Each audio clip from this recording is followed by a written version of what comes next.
Together to confront bigotry and prejudice wherever they appear, but will make no progress and heal no wounds by falsely labeling tens of millions of decent Americans as racist.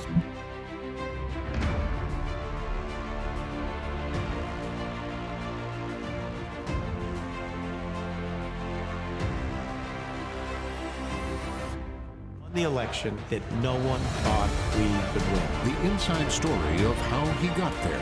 Once I understood that he was willing to double down and be a fighter for what he believes in, I'm all in. They'd be carried out on a stretcher. It felt like a box of matches even before he took the stage, and they were just waiting for Donald Trump to come and light it. The president's supporters in North Carolina turned his racist tweet into a rallying cry after an extended attack on Representative Ilhan Omar. When Mexico sends its people, they're not sending their best.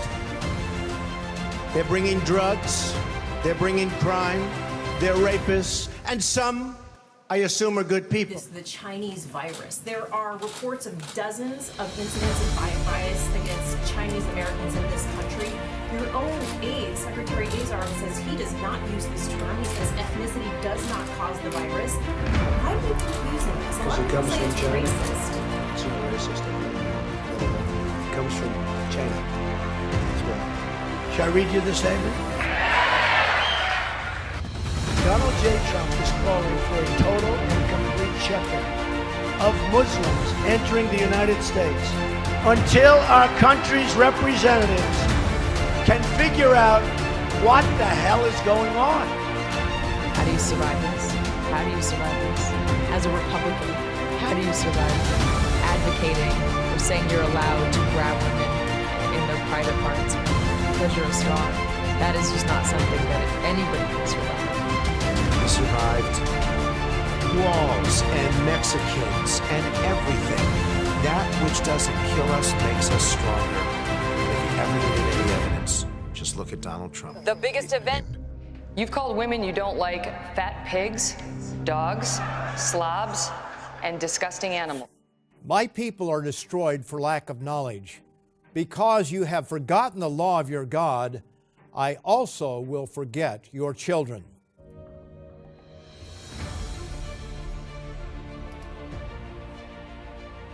I just had a poster of Robert E. Lee in my room. It looked something like this. Just of the statue. I thought it was cool growing up. I mean, everybody does. Everybody's proud of their family growing up. He fought in so many different ways for our country, and yet he betrayed our country. He owned people. And that's hard. It's hard to live with even now. I think Charlottesville was a defining point for my family because that was a moment in which an ancestor of mine was used as an idol of white supremacy. A white nationalist blogger had called upon his followers and supporters to meet here in Charlottesville to protest the city's efforts to try to take down a statue of Robert E. Lee from a city park.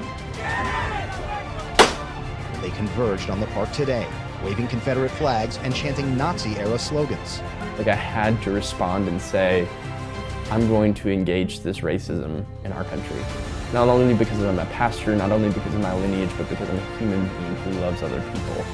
This is a moment that is hard to deal with for our country. Trump and military leaders, with his former defense secretary, retired Marine General James Mattis, assailing him for dividing the country. A sentiment given in amen by Trump's former chief of staff, retired Marine General John Kelly, not to mention criticisms from General Colin Powell, Admiral Bill McRaven, General Martin Dempsey, General John Allen, Admiral Mike Mullen. The president and his supporters have had plenty of nasty things to say about these men who have served our country, of course. No need for me to report them. You all have access to Twitter. There is one group of generals, however, that the president is standing firm with. Dead, racist losers. More specifically, the Confederate commanders, after whom 10 Army bases are currently named. Days ago, the Pentagon said that they wanted to begin a bipartisan conversation about renaming these 10 bases, but the president shut that down. He wants to continue to honor them.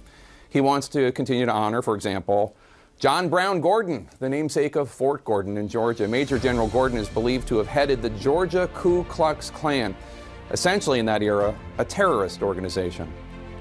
The president wants to continue to honor General Henry Benning, who was, in the words of General David Petraeus, quote, such an enthusiast for slavery that as early as 1849 he argued for the dissolution of the Union and the formation of a Southern slavocracy, unquote.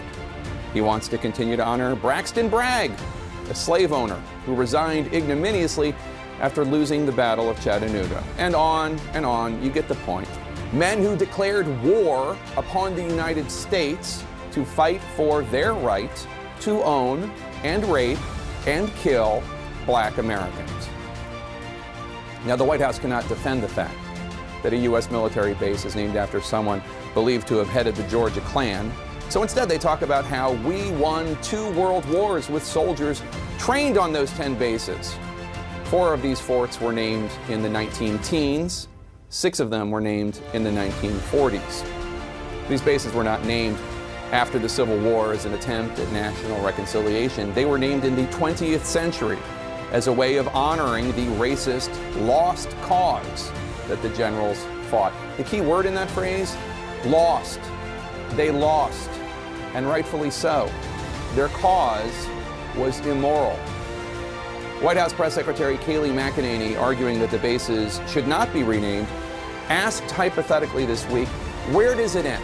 Do we take away honors to George Washington or Thomas Jefferson? And that's a fine question, and I don't have an answer. Washington and Jefferson had slaves, though their careers were not built on fighting for the right to own slaves. In other words, they're honored despite the hideous parts of their histories, not because of the hideous parts of their histories. But before we talk about where this all ends, it does not take much moral clarity to understand that a good place to start would be for the United States to stop honoring traitors and terrorists.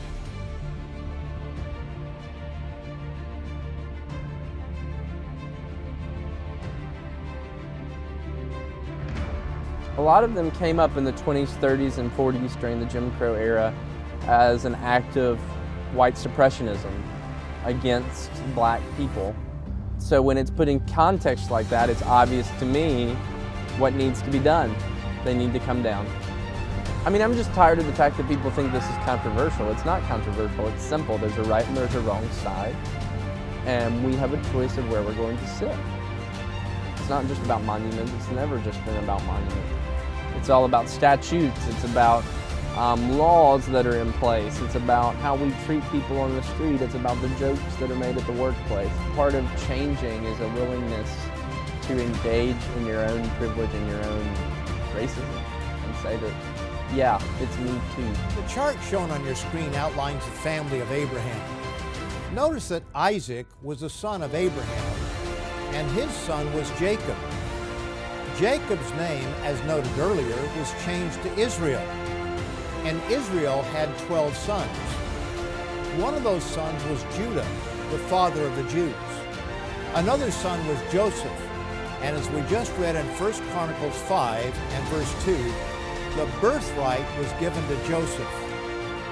Joseph had 2 sons, Manasseh and Ephraim, and the birthright blessing passed to them.